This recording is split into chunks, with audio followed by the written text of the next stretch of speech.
नमस्कार, मैं हूं अंकुर और आप देख रहे हैं सत्यहिंदी.com। आइए एक नजर डालते हैं अब तक की सुर्खियों पर। केंद्रीय मंत्री अजय मिश्रा टेनी को सुप्रीम कोर्ट से झटका लगा है। सुप्रीम कोर्ट ने हत्या के मामले में टेनी को बरी किए जाने के फैसले के खिलाफ दायर सरकार की अपील को इलाहाबाद हाई कोर्ट की लखनऊ बेंच से प्रयागराज बेंच में ट्रांसफर करने की दरख्वास्त को खारिज कर दिया। लाइव लॉ के मुताबिक इलाहाबाद हाई कोर्ट के द्वारा सरकार की अपील को ट्रांसफर करने की उनकी याचिका खारिज होने के बाद मिश्रा ने सुप्रीम कोर्ट का रुख किया था। टेनी ने मामले के ट्रांसफर की मांग इस आधार पर की थी कि उनका पक्ष रखने वाले वरिष्ठ वकील आमतौर पर इलाहाबाद में रहते हैं और उनकी वृद्धावस्था के कारण उनके लिए लखनऊ आना जाना संभव नहीं होगा। हालांकि सुप्रीम कोर्ट ने कह दिया कि अगर वो असमर्थ हैं तो वीडियो कॉन्फ्रेंसिंग के जरिए उनको प्रस्तुत होने की अनुमति दी जा सकती है। बता दें, टेनी के खिलाफ हत्या का यह मामला साल 2000 का है, जब उभरते हुए छात्र नेता प्रभात गुप्ता की उनके घर के पास गोली मारकर हत्या कर दी गई थी। इस मामले में केंद्रीय मंत्री टेनी समेत 3 लोगों को आरोपी बनाया गया था। 2004 में उन्हें निचली अदालत ने बरी कर दिया था। हालांकि यूपी सरकार ने 2004 में इस फैसले को हाई कोर्ट में चुनौती दी थी। केरल के राज्यपाल आरिफ मोहम्मद खान ने मुख्यमंत्री पिनाराई विजयन को पत्र लिखकर वित्त मंत्री के.एन. बालगोपाल को एक विश्वविद्यालय में हालिया टिप्पणी पर बर्खास्त करने की मांग की है। राज्यपाल ने कहा कि मंत्री की वो टिप्पणी राजद्रोह वाली थी। मुख्यमंत्री को लिखे अपने पत्र में राज्यपाल ने आरोप लगाया है कि बाल गोपाल ने पिछले बुधवार को तिरुवनंतपुरम के एक विश्वविद्यालय परिसर में एक भाषण दिया था, जिसमें क्षेत्रवाद और प्रांतवाद की आग भड़काने और भारत की एकता को कम करने की कोशिश की गई थी। रिपोर्टों के अनुसार देश के अन्य हिस्सों में अधिकारियों द्वारा छात्रों पर हिंसक कार्रवाई का जिक्र करते हुए मंत्री के.एन. बालगोपाल ने उस समारोह में कहा था, जो लोग यूपी जैसी जगहों से आते हैं उन्हें केरल में विश्वविद्यालयों को समझने में मुश्किल हो सकती है। राज्यपाल आरिफ मोहम्मद खान ने कहा कि वित्त मंत्री का भाषण केरल और भारत के दूसरे राज्यों के बीच एक दरार पैदा करने की कोशिश करता है। पत्र में उन्होंने कहा कि शिक्षा मंत्री और कानून मंत्री जैसे लोग मुझ पर व्यक्तिगत हमले करते हैं, लेकिन के.एन. बालगोपाल का बयान देशद्रोही है और इस पर संज्ञान लेना जरूरी है। बता दें, पिछले कई दिनों से केरल के विश्वविद्यालयों में कुलपतियों की नियुक्ति को लेकर राज्यपाल और सरकार के बीच खींचतान चल रही है।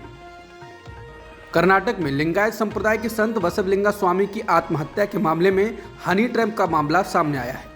बसवलिंगा स्वामी ने सोमवार सुबह अपने मठ में आत्महत्या कर ली थी। इस मामले की जांच कर रहे अफसरों ने एनडीटीवी को बताया है कि एक महिला आपत्तिजनक वीडियो कॉल की आड़ में संत को ब्लैकमेल कर रही थी। संत ने जो सुसाइड नोट छोड़ा था उसमें 2 नाम ऐसे हैं जो इस मठ से जुड़े हुए हैं। बसवलिंगा स्वामी पिछले 25 साल से कंचुगल बंदे मठ के मुख्य संत थे।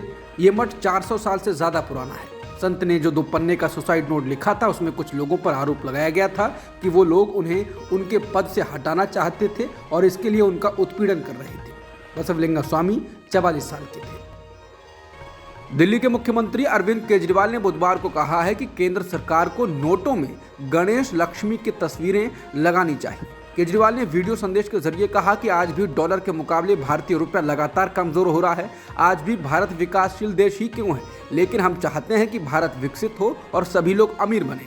इसके लिए हमको प्रयास करने पड़ेंगे, लेकिन प्रयास तभी सफल होते हैं जब हमारे ऊपर देवी देवताओं का आशीर्वाद होता है। केजरीवाल ने कहा कि आज मेरी केंद्र सरकार और पीएम नरेंद्र मोदी से अपील है कि भारतीय करेंसी नोटों पर एक तरफ गांधी जी की तस्वीर है, वो वैसी ही रहनी चाहिए, लेकिन दूसरी तरफ श्री गणेश जी और श्री लक्ष्मी जी की तस्वीर लगाई जाए। जैसा कि मैंने कहा कि हमें अपनी अर्थव्यवस्था को सुधारने के लिए, भारत को आगे तरक्की देने के लिए बहुत प्रयासों की जरूरत है, लेकिन इसके साथ देवी देवताओं के आशीर्वाद की भी जरूरत है। अगर भारतीय करेंसी में एक और गांधी जी और दूसरी ओर लक्ष्मी जी और गणेश जी की तस्वीर लगेगी तो उससे पूरे देश को उनका आशीर्वाद मिलेगा। लक्ष्मी जी को समृद्धि के देवी माना गया है और गणेश जी को विघ्न हरने वाला देवता माना गया है। ऐसे में उन दोनों की तस्वीरें नोटों पर लगनी चाहिए। केजरीवाल ने कहा कि हम ये नहीं कह रहे हैं कि सारे नोट बदले जाएं, लेकिन हर महीने जो नए नोट छप रहे हैं उनमें ये शुरुआत की जा सकती है। दिल्ली के मुख्यमंत्री अरविंद केजरीवाल द्वारा नोटों में गणेश और लक्ष्मी जी की तस्वीर छापे जाने की मांग पर बीजेपी ने कहा है यह यू-टर्न की पराकाष्ठा है। बीजेपी के प्रवक्ता समित पात्रा ने कहा है कि अरविंद केजरीवाल राम मंदिर का विरोध करते रहे हैं। पात्रा ने कहा कि केजरीवाल सरकार के पूर्व मंत्री राजेंद्र पाल गौतम ने कुछ दिनों पहले हिंदू देवी देवताओं के खिलाफ टिप्पणी की थी और उसके बाद भी केजरीवाल ने उन्हें पार्टी से बर्खास्त नहीं किया।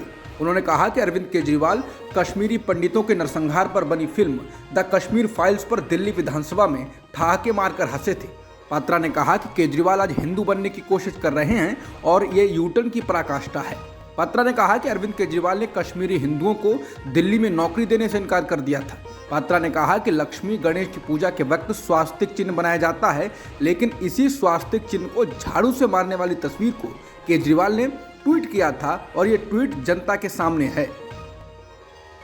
आम आदमी पार्टी ने करेंसी नोटों पर महात्मा गांधी के साथ भगवान गणेश और देवी लक्ष्मी के फोटो को लगाने की मांग को लेकर प्रेस कॉन्फ्रेंस की और बीजेपी पर हमला बोला। प्रेस कॉन्फ्रेंस में आम आदमी पार्टी नेता सौरभ भारद्वाज ने कहा कि बीजेपी को मां लक्ष्मी श्री गणेश से इतनी नफरत हो गई है कि वो भारतीय नोटों पर उनकी तस्वीर लगाने का विरोध कर रही है, जबकि अभी तक किसी मुस्लिम नेता ने इसका विरोध नहीं किया। प्रधानमंत्री जल्द से जल्द इंडियन करेंसी पर मां लक्ष्मी श्री गणेश जी की तस्वीर लगाएं। भारद्वाज ने इसके साथ ही इंडोनेशिया के नोट को दिखाते हुए कहा कि इंडोनेशिया एक मुस्लिम देश है, वहां 85% मुस्लिम और केवल 2% हिंदू हैं, लेकिन वहां की करेंसी पर श्री गणेश जी की तस्वीर है, तो यहां क्यों नहीं हो सकती है। अरविंद केजरीवाल के नोटों पर देवी देवताओं के फोटो लगाने की मांग को लेकर कांग्रेस नेता संदीप दीक्षित ने भी प्रतिक्रिया दी। दीक्षित ने इसे केजरीवाल का राजनीतिक हथकंडा बताया और कहा कि अरविंद केजरीवाल बीजेपी और आरएसएस की बी टीम है, उन्हें कुछ भी समझ नहीं है, ये उनकी वोट पॉलिटिक्स है। अगर वो पाकिस्तान जाते हैं तो वहां भी कह सकते हैं कि वो एक पाकिस्तानी है, इसलिए उन्हें वोट दिया जाए। बीते हफ्ते हुए कांग्रेस अध्यक्ष के चुनाव में जीत हासिल करने वाले मल्लिकार्जुन खड़गे ने बुधवार को कार्यभार संभाल लिया। कांग्रेस के मुख्यालय 24 अकबर रोड पर हुए भव्य आयोजन में खड़गे ने कार्यभार संभाला। मधुसूदन मिस्त्री ने खड़गे को जीत का प्रमाण पत्र प्रदान किया। इस मौके पर कांग्रेस की निवर्तमान अध्यक्ष सोनिया गांधी, पूर्व अध्यक्ष राहुल गांधी, चुनाव प्राधिकरण के अध्यक्ष मधुसूदन मिस्त्री, राजस्थान के मुख्यमंत्री अशोक गहलोत समेत तमाम वरिष्ठ नेता मौजूद रहे। पदभार संभालने से पहले खड़गे महात्मा गांधी की समाधि राजघाट पर पहुंचे। बता दें, खड़गे ने कांग्रेस अध्यक्ष चुनाव में शशि थरूर को हराया था। खड़गे ऐसे वक्त में अध्यक्ष बने हैं जब गुजरात और हिमाचल प्रदेश के चुनाव सिर पर आ गए हैं और उनमें कांग्रेस को जीत दिलाना उनके लिए बड़ी चुनौती होगी। मल्लिकार्जुन खड़गे के कांग्रेस अध्यक्ष पद का कार्यभार संभालने के कार्यक्रम में पूर्व अध्यक्ष सोनिया गांधी ने उनको बधाई दी, साथ ही कहा कि वो बहुत प्रसन्न हैं और बड़ी राहत महसूस कर रही हैं। सोनिया गांधी ने कहा कि आपने इतने दिनों तक मुझे जो प्यार और सम्मान दिया है वो गौरव की बात है, उसका एहसास जीवन की आखिरी सांस तक रहेगा। ये सम्मान बहुत बड़ी जिम्मेदारी भी थी। सोनिया ने कहा कि मुझसे अपनी योग्यता और क्षमता के अनुसार जितना बन पड़ा वो किया। आज मैं इस दायित्व से मुक्त हो जाऊंगी, ये भार मेरे सिर से उतर जाएगा, इसलिए मुझे राहत का एहसास हो रहा है। अब ये जिम्मेदारी खड़गे जी के ऊपर आ गई है। सोनिया गांधी ने मल्लिकार्जुन खड़गे के अध्यक्ष चुने जाने को लेकर कहा कि सबसे अधिक संतोष इस बात का है कि आपने अपने विवेक से जिन्हें अध्यक्ष चुना है वो अनुभवी नेता हैं, धरती से जुड़े हुए नेता हैं, एक साधारण कार्यकर्ता के तौर पर काम करते हुए अपनी मेहनत से इस ऊंचाई तक पहुंचे हैं। उन्होंने कहा कि मुझे पूरा विश्वास है कि उनसे पार्टी को प्रेरणा मिलेगी और उनके नेतृत्व में कांग्रेस लगातार मजबूत होगी। इसके साथ ही उन्होंने कहा कि जीवन के क्षेत्र में नई नई चुनौतियां आती रहती हैं। आज हमारी पार्टी के सामने भी बहुत चुनौतियां हैं। सबसे बड़ी चुनौती ये है कि आज देश के सामने लोकतांत्रिक मूल्यों के लिए जैसा संकट पैदा हुआ है, उसका मुकाबला हमें सफलतापूर्वक कैसे करना है। आपने जिस लोकतांत्रिक तरीके से अपना अध्यक्ष चुना है, मुझे भरोसा है कि पार्टी के सभी नेता और कार्यकर्ता मिलजुल कर एक ऐसी शक्ति बनेंगे जो हमारे महान देश के सामने मौजूद चुनौतियों का सामना कर सके। सोनिया गांधी ने कहा कि कांग्रेस के सामने पहले भी बड़े बड़े संकट आए हैं, लेकिन पार्टी ने कभी हार नहीं मानी। हमें अब भी पूरे संकल्प के साथ, मजबूती के साथ, एकता के साथ आगे बढ़ना है और सफल होना है। उत्तर प्रदेश के जिस निजी अस्पताल में ब्लड प्लेटलेट्स की जगह कथित तौर पर मौसम्बी का जूस चढ़ाने से मरीज की मौत हुई, उस पर अब बुलडोजर चलने का खतरा मंडरा रहा है। समाचार एजेंसी एनआई के मुताबिक प्रयागराज विकास प्राधिकरण ने ग्लोबल हॉस्पिटल को आगामी 28 अक्टूबर तक इमारत खाली करने का नोटिस दे दिया है। बताया गया है कि अस्पताल की इमारत को अवैध ढंग से बनाया गया है। मालूम हो कि प्रारंभिक जांच में चूक पाए जाने के बाद ही पिछले हफ्ते अस्पताल को सील कर दिया गया था। वहां कोई मरीज नहीं है। बता दें, प्रयागराज के निजी अस्पताल global hospital and trauma centre में एक शख्स को डेंगू के इलाज के लिए भर्ती किया गया था, लेकिन इस शख्स की इलाज के दौरान मौत हो गई। परिवार ने आरोप लगाया था कि अस्पताल ने मरीज को प्लाज्मा की जगह ड्रिप के जरिए मौसम्बी का जूस चढ़ा दिया, जिसके चलते मरीज की मौत हो गई। प्रयागराज के अस्पताल में प्लेटलेट्स की जगह कथित तौर पर मरीज को मौसम्बी का जूस चढ़ाने से हुई मौत के बाद अब इसको लेकर जांच अधिकारी के द्वारा सफाई दी गई है।